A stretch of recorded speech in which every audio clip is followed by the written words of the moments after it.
And me and her, like, we weren't arguing, but you know what I mean? She was just like, you need to stop doing that. And then I tried to change the subject. I go, how is school going, boys? And my sons tell me, well, we didn't have school today, technically. I'm like, well, what's going on? He said, well, there was like a school shooting drill.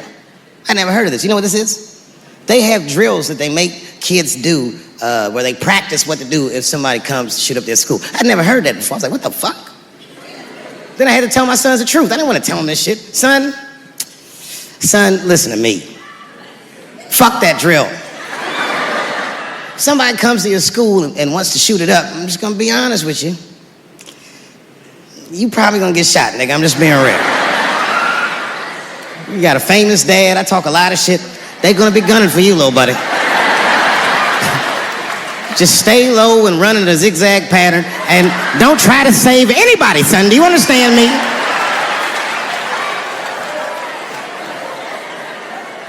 Why would you have kids rehearse for some shit they have no control over? All you're doing is training these kids to worry. It's the stupidest drill I've ever heard of. And while you're in there training them during these drills, well, aren't you training the shooter too? This nigga's in here listening and learning like the other kids. Sit in the back. Where are we supposed to meet?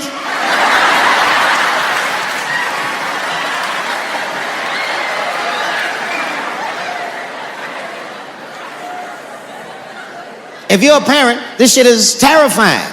This shit is real scary. All the parents is looking at each other crazy.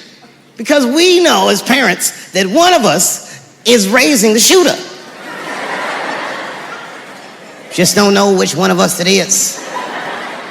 All we know for sure is that if you're a white parent, the chances that it's you is exponentially higher than the rest of us. Shooting up school is a white kid's game. It's fucking crazy. You know, I hated school too. It never occurred to me. Kill everybody in school? It's fucking crazy. Just do what I did, nigga. Try some things. Have you skipped school, nigga? Skip school. Take a walk and meet some other kids. Fuck school, nigga. Try drugs. Have you tried drugs out, nigga? That might...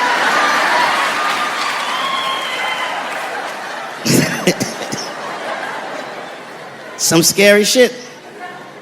I've given this a lot of thought.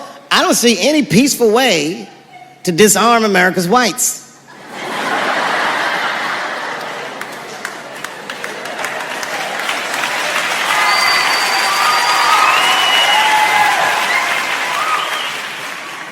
There's only one thing that's going to save this country from itself.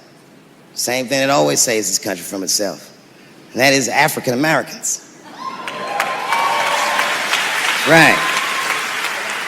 And I know the question that a lot of y'all have in your minds is, should we do it? Yeah, fuck yeah, we should do it. Listen, no matter what they say or how they make you feel, remember, this is your country too. It is incumbent upon us to save our country. And you know what we have to do. This is a fucking election year. We gotta be serious. Every able-bodied African American must register for a legal firearm.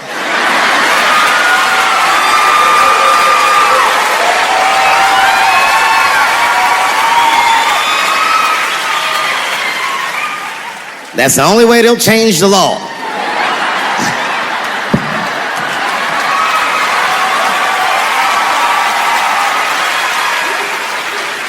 I hate guns, personally. I can't stand them. Yeah, but I have several. I don't want them, but I feel like I need them. Don't forget where I live. I live in Ohio. And anyone that knows anything about Ohio knows that even the word Ohio is an old Native American word. It means, literally, land of poor white people.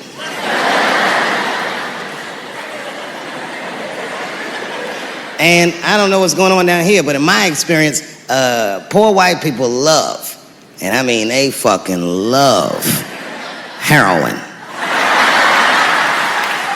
They can't seem to get enough of it. I didn't even know what I was looking at first. I was just driving like, why are all these white people so sleepy out here? These things.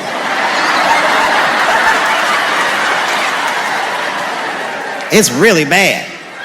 As a matter of fact, I was coming out of a nightclub the other night in Dayton, and I'd parked my car in the alley, and no one was out there. I didn't have no bodyguards or nothing. I was home. I figured everything was fine. And as soon as I opened my car door, all by myself, suddenly one of these heroin-addicted whites just pops out of a trash can. It scared the shit out of me. I screamed, "Ah!"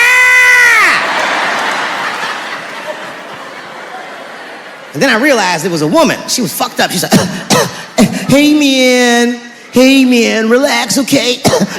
I'm sick, all right? I need some drugs, man. Please, I'll suck your dick for $5, man. I was like, ugh. 2.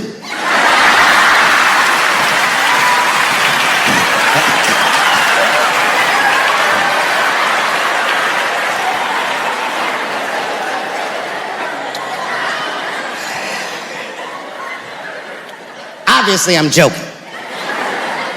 This opioid crisis is a crisis. I see it every day. It's as bad as they say. It's ruining lives. It's destroying families. Sadly, you know what it reminds me of, seeing it? It reminds me of us. These white folks look exactly like us during the crack epidemic. You know, it's really crazy to see.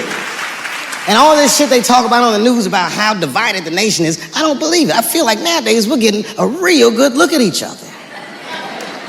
It's wild because I even have insight into how the white community must have felt watching the black community go through the scourge of crack. Because I don't care either. Hang in there, whites. Just say no. What's so hard about that?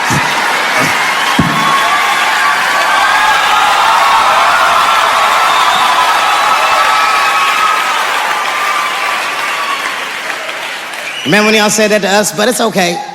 There's no grudges. Now you finally got it right. Once it started happening to your kids, you realize it's a health crisis. These people are sick. They are not criminals. They are sick.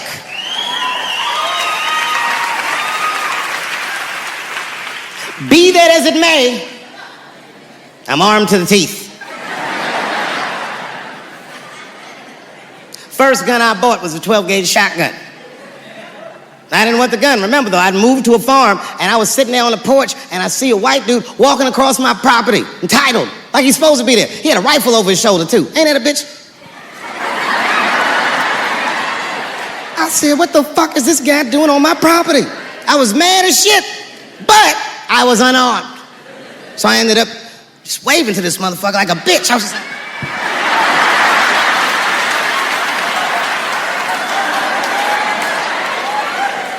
And as soon as he got far enough away, I ran to my car and sped to Kmart.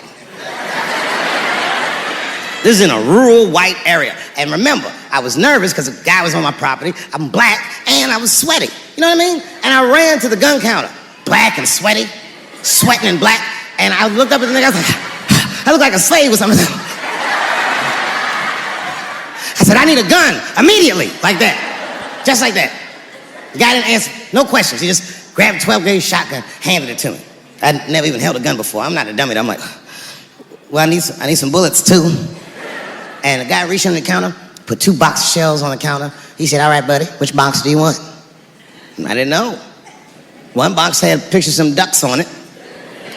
The other box had a picture of some deer. I said, well, what's that box with them ducks? He said, oh, that there's birdshot. And then he goes just like this, I'm not exaggerating, he goes, that won't kill a man.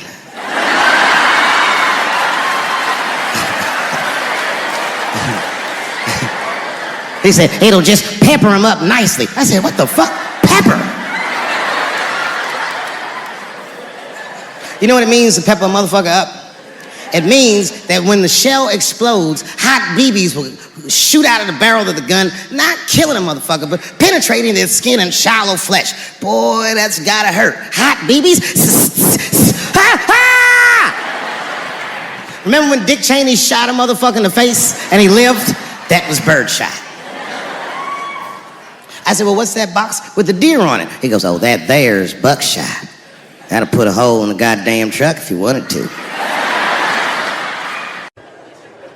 A couple years ago, I was in Ohio at a shopping mall.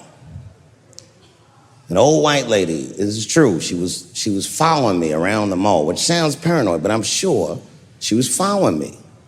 Mean lady, too. You ever see a woman with lines on her face that just tell you, like, even if she smiled, it looked like it would hurt? The muscles in her face.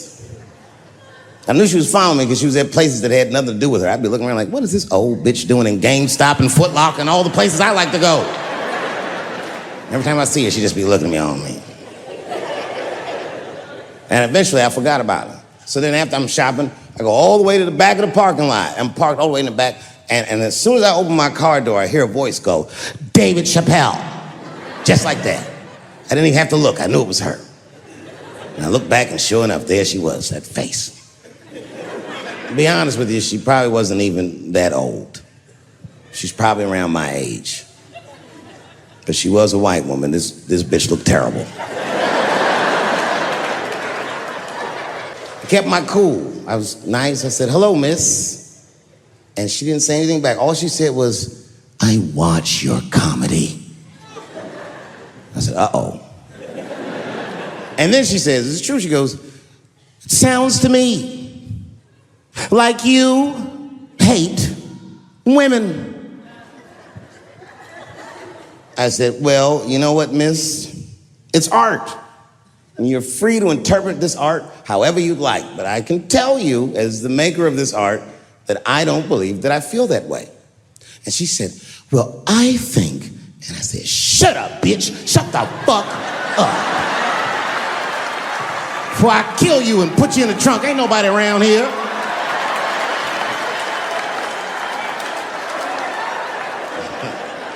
I'm just kidding, I didn't say that. I felt that way, but that's not what I said. I was more clever than that. You know what I said? And this is exactly what I said. I said, miss, before you finish that statement, let me ask you a question. Where'd you see me? Did you buy a ticket to a concert I did? I doubt that. Or maybe you watched one of my specials on Netflix. Or did I follow you to your car and do my act? She said, what? I said, keep it in the comment section, bitch. This is real life. Ta-ta.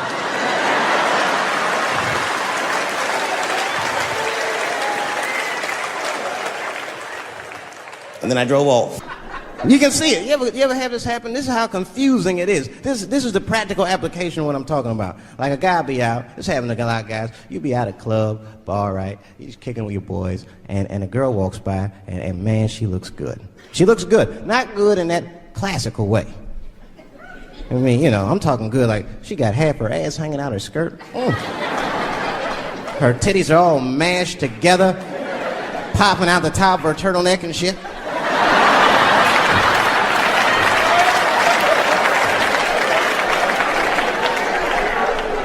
And you with your buddies, right? You with your buddies, you got a couple drinks in you, and you see a girl like this, you might try to talk to her. This might not come out right. I don't know what you say, but damn, look at them titties! Right? The girl gets mad and says, wait a minute. Just because I'm dressed this way does not make me a whore. Which is true. Gentlemen, that is true. Just because they dress a certain way doesn't mean they are a certain way. Don't ever forget it. But ladies, you must understand that is fucking confusing. Just is. Now that would be like me, Dave Chappelle the comedian, walking around the streets in a cop uniform. Somebody might run up on me. Oh, thank God. Officer, help us. Come on, they're over here. Help us. I'm like, oh, just because I'm dressed this way does not make me a police officer. You understand what I'm saying? It's like, all right, lady, fine. You are not a whore. But you are wearing a whore's uniform, I'll tell you that shit right now. Another time, about 6 years ago, there was a lesbian woman that tried to sell a story about me to TMZ. Thank goodness TMZ could see right through the sham of that story. This woman claimed that I beat her up in a nightclub because she was a lesbian. That is fucking crazy. Bitch, I didn't even know you was a woman.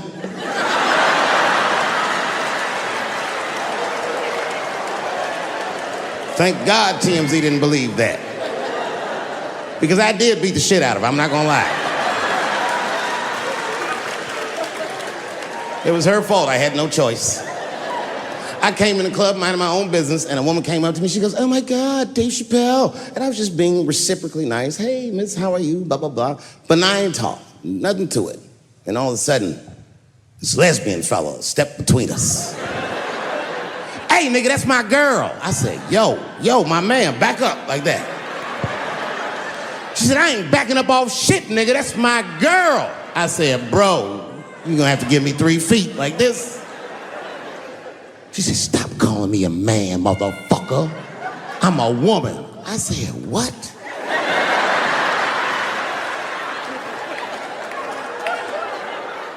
And then I looked deep in this nigga's cheekbones. I said, "Oh my God, you are a woman." It was just too much for me to even wrap my mind around. But I tell you what, I unballed my fist immediately, and I softened my posture so that she would know she's in no danger. I even changed the tone of my voice. I said softly, sweetly, like a pimp might say. "Bitch, I'm about to slap the shit out of you."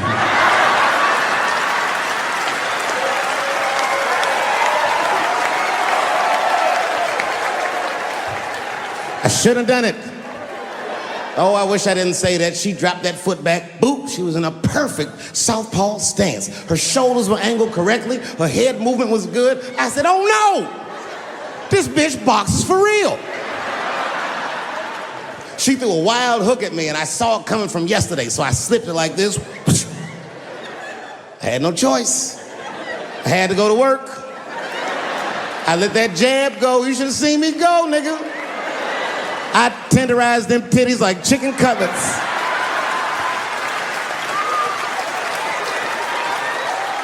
I whooped the toxic masculinity out of that bitch.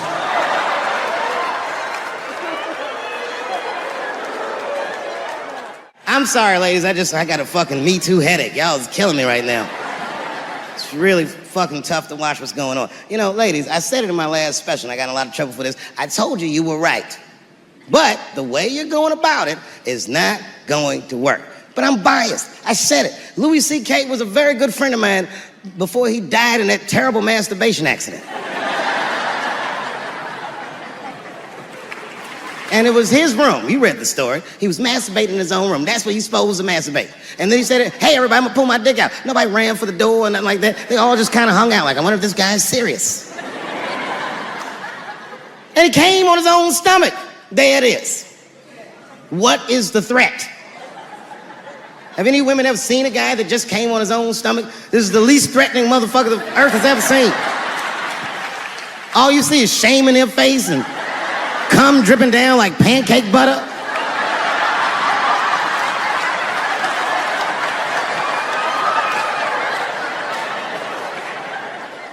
He didn't do anything that you can call the police for. I dare to try. Call the police on him. "Hello, police? Yes, I am on the other line with comedian Louis C.K., and I think that he is masturbating while I'm on the phone." You know what the police are gonna say in Atlanta? "Well, what are you guys talking about?"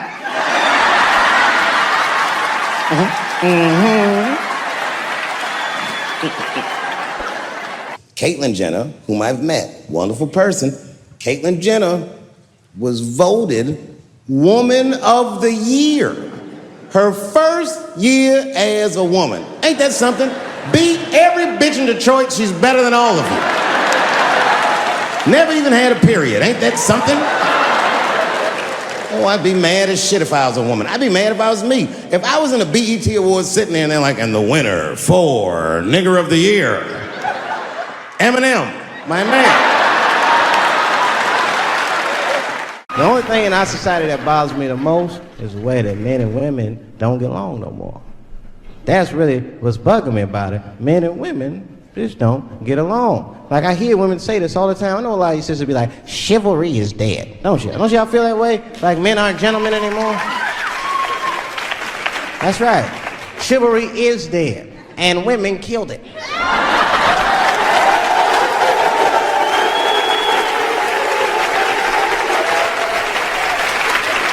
There's a fundamental difference in the way we're going to see things. We're not going to see eye to eye on this issue. We're just not. Our tests in life are different. A woman's test in life is material. A man's test in life is a woman. Now, by test, I mean that those are the things that we desire. Men have nice cars. Not because they like nice cars, because they know women like nice cars. That's how it goes. Because men are hunters, and the car is the bait. And a woman comes and says, ooh, nice Porsche. Gotcha, bitch.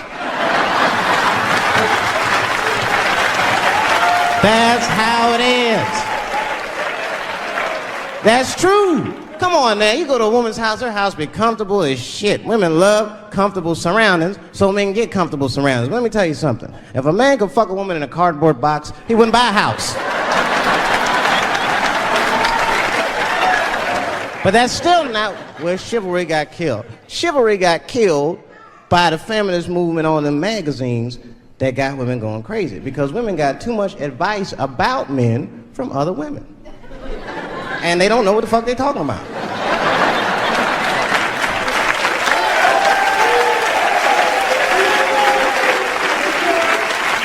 And it's true. I see this shit in the magazines.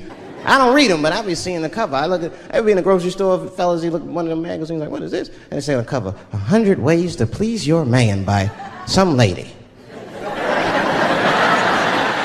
Get out of here, man. Come on. Ain't no...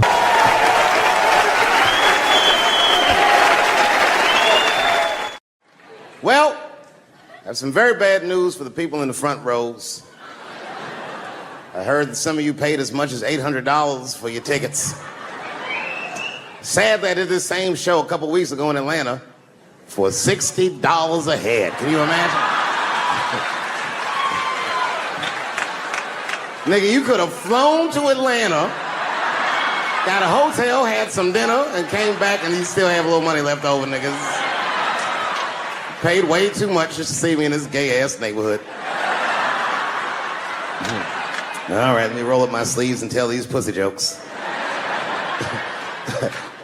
Will told me to say there hasn't been this many pussy references in this room since Cats was here. Boy, I gotta tell you, man, I've been doing this set all week, and boy, I've been telling these jokes, and sometimes niggas look like they're in actual pain over the jokes. None of it's that bad to me, but I understand why it could hurt some people's feelings. So tonight,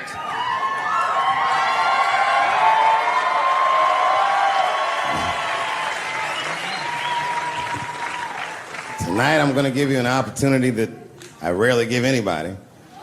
I'm gonna let you say whatever it is you need to say to my face, or ask me whatever it is you wanna know. But there are no dumb questions allowed. If you ask a stupid question, you'll be asked to leave. Nah, I'm just kidding, go ahead. Everyone relax, come on. Oh yes, sir, in the front. 2 questions, how often do you write, and can I have a cigarette? All right, first, you may have a cigarette, but remember, this is not jail, motherfucker. This lady right here. I have a question. Do you remember this scene? Oh, I do remember that. Ma'am, I'm gonna have to ask you to leave. That's a terrible question.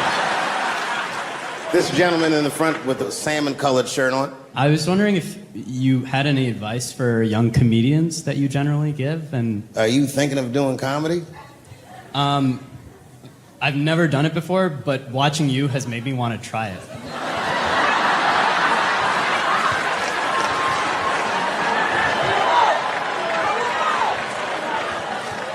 I don't know if that's an insult or not. It's a compliment. It's. I mean, niggas don't say I've never done brain surgery, but it looked a lot easier than I thought. I'm teasing. All right, here'll be my advice. Okay, I don't know how comedians start nowadays, right? But what I would suggest is just start. And once you start, you can't really stop, no matter what happens, no matter how bad it gets, no matter what people say. You know what I mean? Because comedy is weird like that.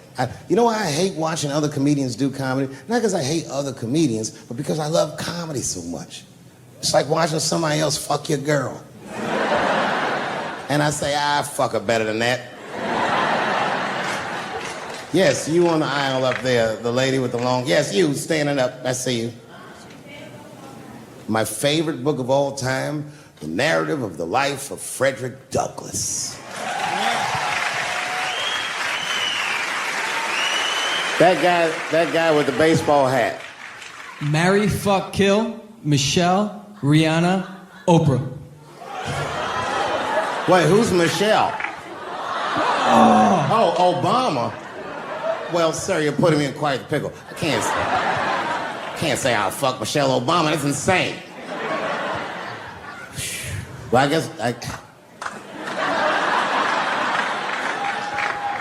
I mean, because I wouldn't kill any of those women, but I'd fuck all three of them.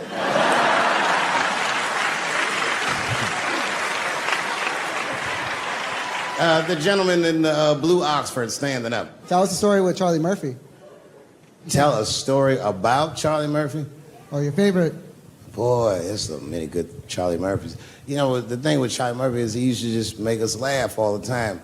And I used to ask him about all the old Hollywood shit I was curious about. Like when they used to accuse Michael Jackson, I remember asking once, I go, Charlie, do you think Michael Jackson actually did those things? And he said, let me ask you a question, Dave. He said, say it is illegal to fuck women.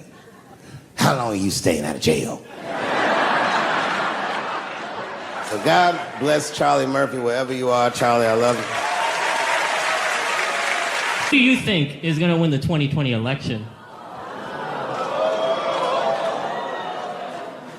All right, I'm going to put a pin in this, but I'll tell you right now, fella, I don't know, but I think Trump has a better shot than a lot of people would like to think. I'm just saying, it all depends on how the left talks. The way we're talking is not going to win the fucking ball game. Donald Trump's over there on the right, grabbing handfuls of pussy. Joe Biden can't even smell hair over here. Fuck this side. All right, man, go ahead. Thank you so much for this show. And How old are you? 25. 25? Yeah. Boy, don't let R. Kelly see you. He's gonna pee on you by accident. Oh, my bad. I thought she was 15. Yuck. I'm totally joking. I'm sorry. My question is there anything you've learned from another comedian that you feel like will stay with you for life? I tell you what, miss, that's a good question. Yes, is the short answer. A longer version of it is this. I was raised by comedians. I started doing stand-up when I was 14. The other day, I went to a comedian's funeral, and I realized as we was putting this motherfucker in the ground that these people are at least as influential to me as my family.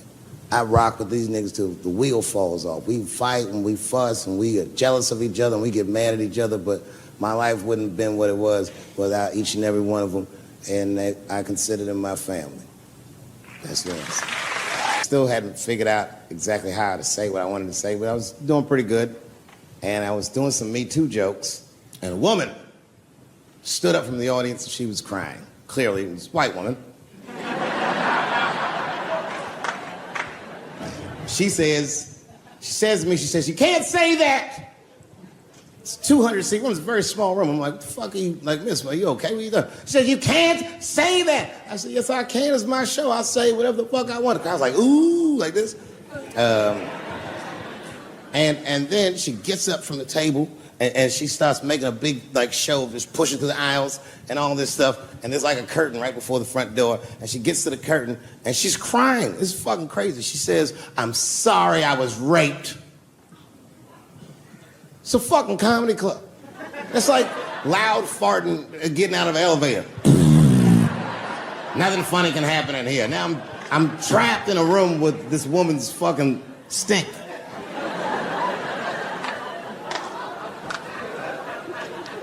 And I say, miss, it is not your fault that you were raped, but it's not mine either. Ta-ta, bitch, like this. She storms out. Now the room is very uncomfortable, but I managed to get the crowd back, but I'm like, a little traumatized. Same show, there's a trans woman sitting in the audience. This is a true story. This was like a few weeks ago. I did 6 shows that weekend. This trans woman came to 4 of them. Calls herself Daphne. Man, this chick Daphne was in there cracking the fuck up at everything I said about everybody. It was amazing. She was laughing, and it was fun to watch her laugh. You could tell she was letting go with something that was heavy, and she'd throw her head back, and she'd smile with all her teeth. She was having a great time. And the more fun she had, I felt bad, because I knew I had some trans jokes to unload. And I thought to myself, maybe I shouldn't say these jokes because I don't want to like fuck her evening up. She's having so much fun. But then I thought to myself, well, if I can't say it in front of her, should I say this shit at all? So I let her rip.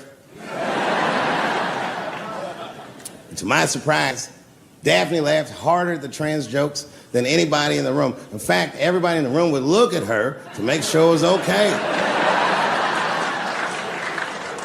And I got off stage, I was in the dressing room, I was like, man, this is a fucking weird show. I'm sitting in the dressing room by myself just trying to figure out, like, what the fuck just happened out there? Like, why is it that this one woman can't take any of these jokes and Daphne can take all of these jokes? So weird. And then I realized, Daphne used to be a man.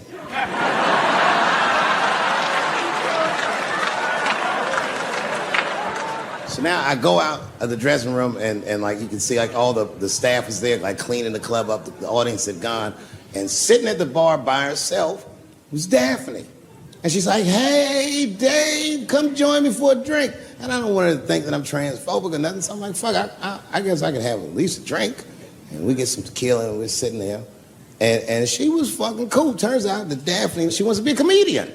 She was asking me for advice, and I told her advice and all this shit.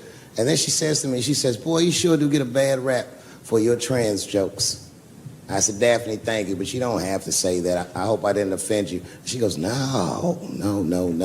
She said, in fact, I read about you in the New York Times. I said, you did?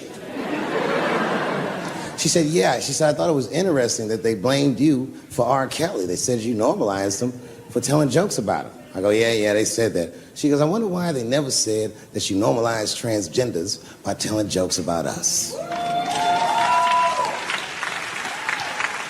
And I'd never thought about that. It never occurred to me. And we started making out. And then, like, I reached up just to see what it felt like. I was like, what?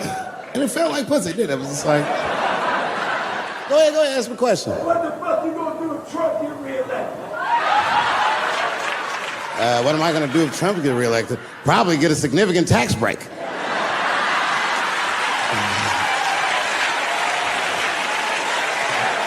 Hey, you wanna know why I don't even talk about Trump in my show? Because that motherfucker is not the hokey pokey. He is not what it's all about. There's millions of people that put him in power, and the ideas that he puts forth are not his own. He's singing poor white people's greatest hits. So why the fuck would I worry about him and not the other millions? Really, you know who I'm gonna vote for next time if things keep going the way it's going is that gay dude. No, Mike Pence. It's a safe place where I can tell some jokes. And I find out that this comedian I know, Chris Tucker, who's in all those Rush Hour movies, I find out that Chris is in San Francisco too at some charity event. So I call him, I'm like, yo, I just saw you at some charity event. I said, I'm doing a show at the Punchline. Why don't you come by the club after your event? He's like, cool, Dave. I thought you was dead, nigga. I'll come by. He says, is it okay if I bring some friends? Because, you know, I'm with a lot of people. I go, man, you Chris Tucker. You can bring whoever the fuck you want. And then I show up to the club late that night. And I walk into the dressing room. And sitting in the dressing room is Gavin Newsom, who at the time was the mayor of San Francisco, but now he's the governor of California. And sitting next to him was Kamala Harris, who at the time was the DA of San Francisco. Now she's the senator from California that's front-running on the Democratic ticket. And sitting next to her was Al Gore. It's fucking weird. And sitting next to Al Gore was the guys from Google, Sergey, and I don't know how to say these. All right. And it was Chris Tucker and Ben Jealous, who at the time was the president of the NAACP, who was all just at this big charity dinner, and Paul Mooney was drinking scotch. And we all was just in there. And, you know, first I was a little uncomfortable when we started talking, and we all got along really well. At some point, Kamala Harris she says to me, she goes, you know, a friend of mine is announcing his candidacy for president tomorrow. I went to college with him. I'm like, what? I go, Barack Obama? She goes, you've heard of him? I'm like, yo, I just read about this dude. And she goes, yo, yeah, blah, blah, blah, we talking. She goes, you know what? She says, let's call him on the phone. I said, what the fuck? And she picks the phone up and she dials and she's listening like this. And she goes, this is voicemail. And she gives me the phone. She goes, leave him a message. You know, I didn't know what to say. I just said what you say to any black dude that's running for president. You know, stay low, running a zigzag pattern, this kind of shit.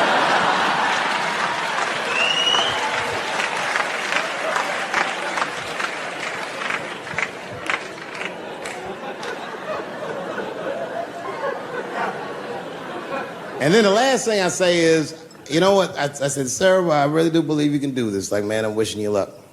Now, next day I wake up and go for coffee at a place called the Embarcadero. It's like an eatery by the sea in San Francisco. And I'm walking to the coffee shop and there's a police line and I can't cross the tape. But then I figure, fuck it, I'm Dave Chappelle, so I go into the thing like this. And the police yoke me. These motherfuckers like tackle me immediately. And I see over the police's shoulder Gavin Newsom. I couldn't remember his name, but I remember the night before I had kept teasing him and saying he looked like Christian Bale, the guy from the Batman movies.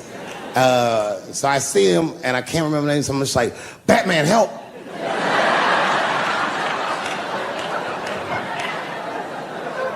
And he stops, he's like, Dave? And then the police see that the mayor knows me, so they all like, oh, sorry about that. And he's like, hey, back up, everybody. And he just picks me up. He's like, I'm really sorry about that. I'm like, I'm fine, don't worry about it. And he's like, listen, I'm here with Prince. Would you like to meet him? I'm like, I know Prince. That's my nigga. And we go around the corner, and it was Prince Charles, the Prince of England.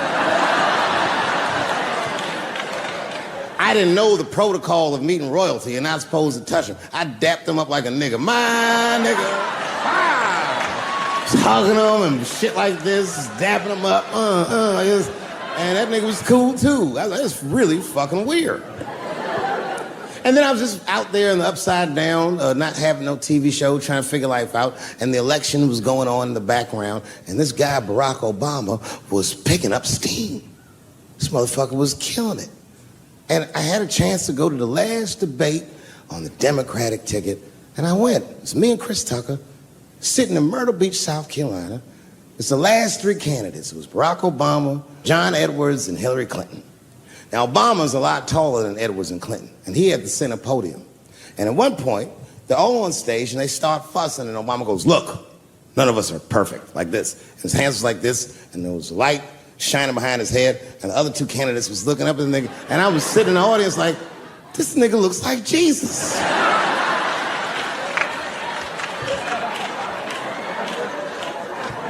And I realized in that moment that I was looking at the next president of the United States. I was certain of it. I couldn't explain it, but I knew what I was seeing. And I got really excited. And I'm not that kind of guy. I said, I gotta meet this motherfucker. So I stayed. They were all on stage doing interviews, and I just waited. I was waiting and waiting. And then John Edwards was done with his interviews first, because everybody knew he wasn't gonna win. And I see John Edwards, and I said, hey, Senator Edwards, I just want to say hi. And that motherfucker looked at me like, I'm like, fuck you, nigga, you gonna lose anyway. And then he left, and then Hillary Clinton just walked by me in one of them Steve Harvey suits.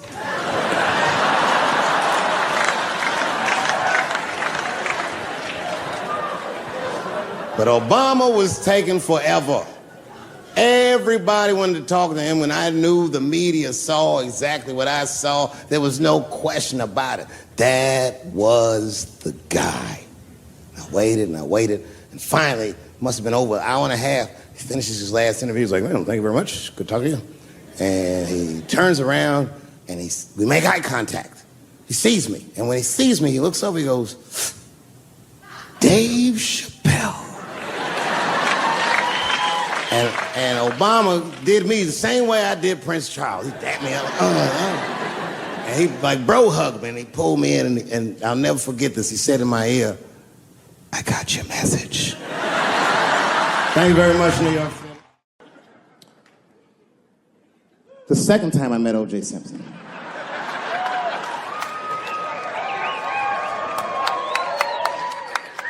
Was right after the trial of the century. There I was, now a young man of probably 23. O.J. Simpson was the most famous or infamous face on planet Earth. I was in a restaurant in Beverly Hills with my agents. I wasn't alone in the restaurant, but I was alone. I was the only black person in the restaurant. And in the 90s, that felt very uncomfortable. Now I tend to enjoy it at this age.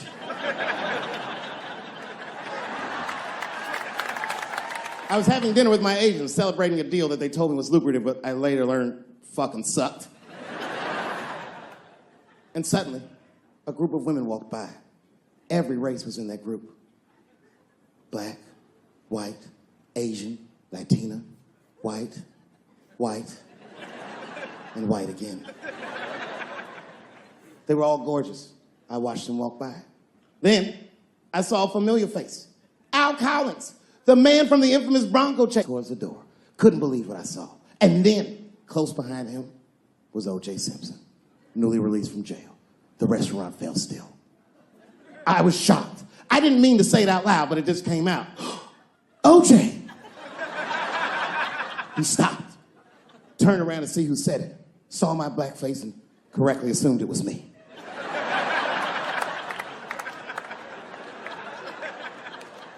I was sitting in the corner of the booth. He leaned over all the white people I was having dinner with and shook my hand. "How are you, young man?" He looked in my eyes, and I could see in his eyes that he didn't remember meeting me the first time. And then he walked away.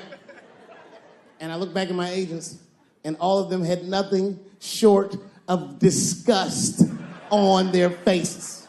And the only one with the courage to voice their disgust was a woman named Sharon, who used to represent me. "How could you," she said. "How could you shake hands with that murderer?" I said, "Sharon, with all due respect, that murderer ran for over 11,000 yards.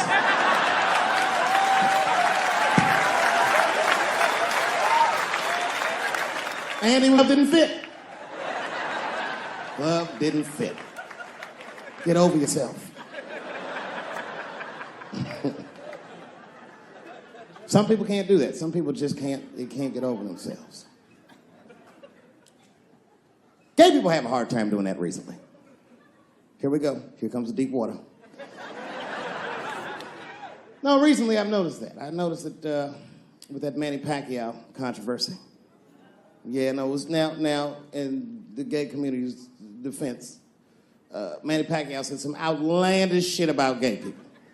Very, very not nice things that I won't repeat, but there was biblical verses and some analogies to animals. Wasn't a good look. Nike took his shoes immediately, which I thought was a little harsh. A little harsh. You know what I mean? Because he's just because he's Asian. You know what I mean? Fuck, you gonna take shoes off Asian dude to appease a gay dude? You know what I mean? No, you don't know what I mean. But Asian people kind of know what I mean. No? No Asians in the front? No?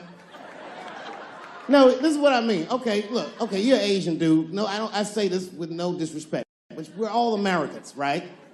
And we can agree that America has a huge body count all over the world, but nowhere more than Asia. Literally, if you look at history, recently, we have bombed the masculinity out of an entire continent. We dropped 2 atomic bombs on fucking Japan, and they've been drawing Hello Kitty and shit ever since. There's a lot of lady boys in the wake of our bombs. And I know these things because my wife is Asian. She's Filipino. All right, well, okay, so that explains it. Now you know why you see me at all those Filipino events. I'm not there picking up pussy, I'm dropping some off.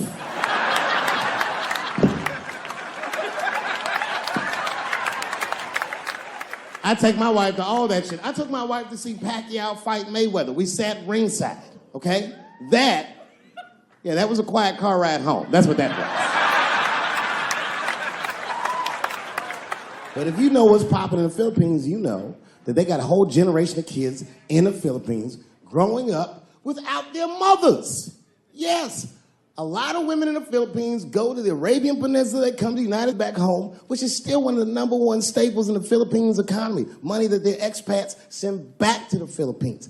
The men, on the other hand, are left rearing children, twiddling their thumbs, waiting on their wives' checks. These men have been fucking emasculated. And then suddenly, a boxer rises from amongst them and reinstates their manhood with his motherfucking fist. This is not the guy you're supposed to ask, what do you think of homosexuals? He's not your champ. Shit. That's why I don't have a sneaker deal, because if you say something that people don't like, they'll take your fucking shoes off. Road ahead. They've got the longest mental gap to bridge. That's all I'm saying. Because, you know, whenever I see one of them T's on the street, I don't mind them, but I'll be like, man, I miss Bruce. I'm sorry, guys. I'm 42. I remember Bruce Jenner. Before the Kardashians, before all that, this motherfucker was a white American superhero. It was amazing. He was beating Africans at track and field. We'd never seen anything like it. He was on my cereal box growing up. You know how much of that cereal I ate, nigga? I didn't know he was gonna do that.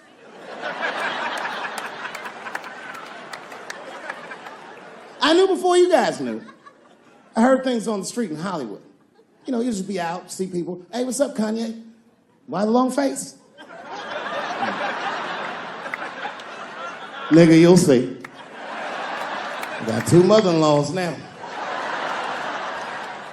And when I heard he was gonna do it, I was scared. I didn't think the public was ready. I didn't think the media was ready. And you know what? I was wrong. Never seen anything like it. Welcome to the world, Caitlin. So long, Bruce. Hello. Somebody called me a nigga in traffic last Wednesday.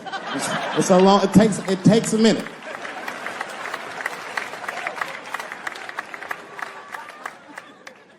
My wife's friend, Stuart, told me that. My wife has a lot of gay friends. Stuart's their leader. She has a lot of gay friends. And I don't like them.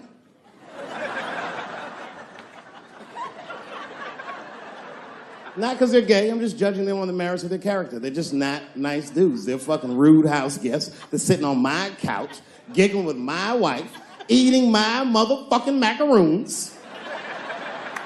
And I come in, they act like the party's over. Hey, Stuart, what's going on? This guy talks to me the way a cat would speak if a cat could talk.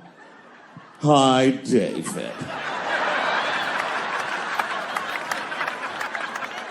Stuart, what's all the beef, man? What's going on? He always wants to have some kind of gay political argument. The last one was about a petition in federal court to take the words husband and wife out of the law. I said, well, why would you want those words out the law? He said, because it discriminates against same-sex couples. I was like, niggas, please save me the semantics. Just trust me, take your chips and get the fuck out of the casino. You're about to decide, talk that over amongst yourselves, and whichever one of you is gayer, that's the wife.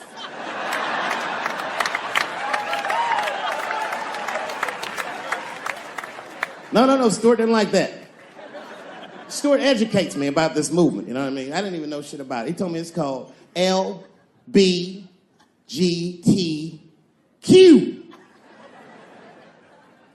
I was like, what the fuck is the Q? Does that even make sense, Q? Turns out Q is like the vowels. That shit is sometimes Y. It's for gay dudes that don't really know they're gay. You know what I mean? Like prison fags who are like, well, I'm not gay, nigga. I'm just sucking these dicks to pass the time.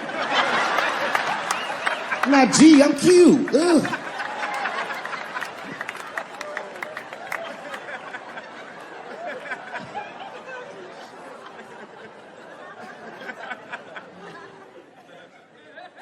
I think, okay, again, of all those letters, the T has the toughest road ahead. In fact, I think the T should stand for tough. If Martin Luther King had a sneaker deal, we'd still be on the back of the bus. They always true, the Nike exec come up, hi, Martin, we need you to tone down the talk of civil rights and blacks being humans, it's upsetting our southern distributors. But I don't understand. I thought that's why I had a sneaker deal in the first place. Not quite. Really, it's a walking shoe, and we like the marching, but try to understand. Fuck that shit. You know, I get it, though. I understand why gay people are mad, and I empathize. You know what? And I'm just telling you, this is a black dude.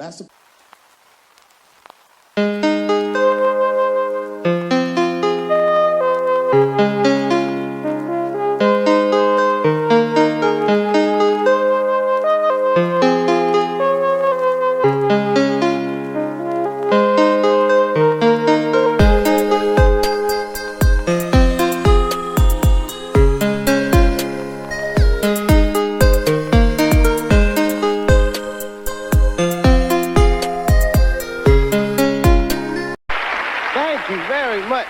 Very good to be here tonight, man. I almost didn't make it. I just got back in the country. I was in France. I didn't even mean to go to France. Actually, I was in Algeria in Africa, and my plane got hijacked. You might have seen it on the news. Very horrifying experience. Everyone on the plane was scared, except for myself. I was not, relaxed because I'm a real brave guy. I'm not brave at all. I just know the facts. And the facts clearly state that a terrorist has never taken a black hostage in the history of the world. Yes, my friends, it's the truth. You will never see one of us on the news reading one of those letters. They is treating us good. We all just chilling. Because terrorists know what they're doing. I hate to say it. But black people are bad bargaining chips. Terrorists would call up the White House, "Hello, we have got 5 black people. And we will..." Hello? They know leverage when they see it. L.A., man, I just got here a few weeks ago. Very interesting city you guys have here.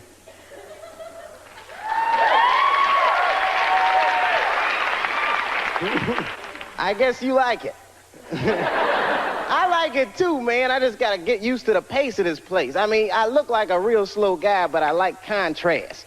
Speed turns me on. You guys stand on the escalator. That drives me crazy. It's going up. I can't walk around you or anything. And I can't drive too good. I don't like driving anyway. And then come to think of it, the first week I was here, they stole my car. Now, granted, it was a rental car, but it still hurt. I had just put gas in it. I was very upset. But I figured it was no big deal. I bought the insurance. So I just called the rental car agency, and they sent me another one. The guy was nice on the phone. No problem, Mr. Chappelle. We're going to upgrade you. We're sending you, hold on to your hat, a Lincoln Town Car. I said, wow. Is that nice? Man, you're going to love it. Any of you guys ever see a Lincoln Town Car before? It looked like a big-ass pimp car. I was like, what is this? I couldn't even keep it in one lane. Oh, man. I felt like a pimp in that car. I did, man. I drove it down Sunset Boulevard. All the whores snapped to attention.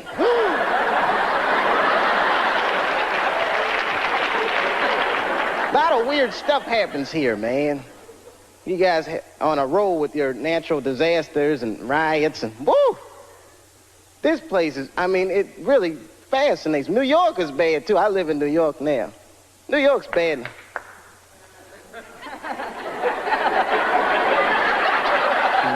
It's a lonely feeling, isn't it?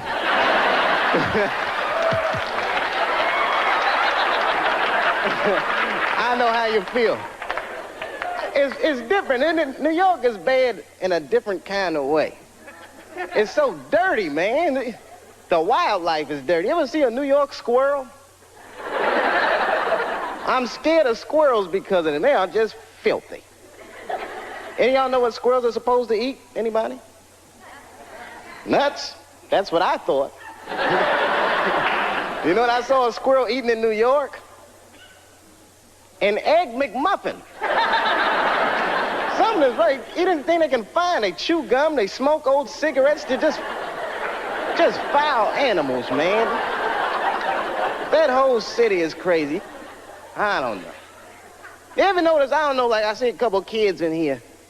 I don't know if you kids read comic books. You notice, though, most of the superheroes live in New York because we desperately need them. But I think New York is rubbing off on superheroes because they're all, like, very bad role models for children. I don't know if you've ever noticed that or not. Like look at Wonder Woman. You ever just take a good look at her? Look at her clothes. Tacky, tacky, tacky. Big old red hooker boots and blue underwear with stars. What the hell is she dressed for? Look at the weapons they give a woman to fight with.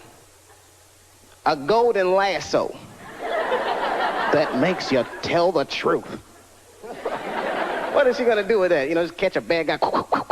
Oh. I wasn't gonna say anything earlier, but this lasso just squeezed the truth right out of me. Terrible thing. And I'm not just picking on the women either. I'm talking about all superheroes. Can't stand superheroes. They're so prejudiced, too. You ever notice how prejudiced superheroes are? They only fight crime for the very rich. Think about it. You will never see Batman in the projects wasting his goddamn time. I can see him there. He's just robbing. Yes, Batman. Didn't we park the car right here, man? What the hell happened?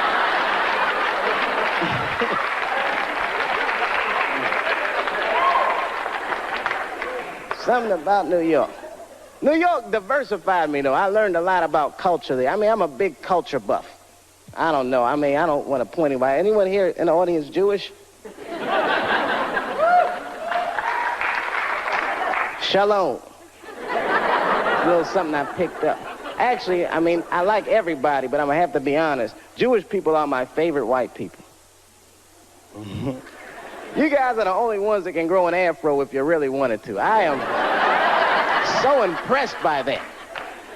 I just like the whole thing, man, and you party like black people. You're so similar. I went to a bar mitzvah when I was 13.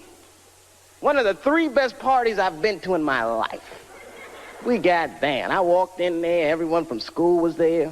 The guy from ZZ Top was on stage. I said, man, this is going to be good. You know, we walked in the synagogue and they gave us them party hats y'all wear. I got a seat in the front. And my friend Charlie Buckholz, that's the guy who was being bar mitzvah, he walked on stage and that whole place got quiet. He picked up these 2 scrolls, started reading from them. He wasn't really reading, he was almost singing. Baruch atah Adonai. Sounded beautiful. Now, I had never been to a synagogue before, but at a black church, if someone on stage is singing, you're supposed to sing along.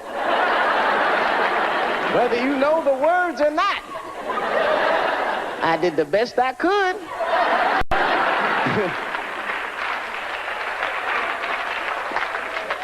Then things really picked up. We all left the synagogue and went to this after party at the Hyatt. This is the fun part. There was all kinds of food, man, bagels and filthy fish. And we went in there. And I was wondering what kind of music they were gonna play. Now, let me tell you something. I don't know who this Hava Nagila guy is, but his album is slamming. They put that music on, the whole place just lit up. Everyone was dancing. I was breaking plates. Hey! And someone shouted out, sponsor. That's Greeks. Oh, sorry about that. Wrong white people. But anyway, we were having a great time. I didn't even know it was a tradition you're supposed to pick the person who's being bar mitzvahed. You pick their mother up in a chair and dance around the party. I did not know that that was a tradition. I mean, I was just thinking, man, we are out of control tonight. That was fun. It broadened my horizons, man. I mean, I was a very ignorant child. I didn't know a lot of things. Like when I was growing up, I don't want to offend anybody here. Let me check the exits. Okay, when I was growing up, I used to think that all white people, don't be mad, I thought all white people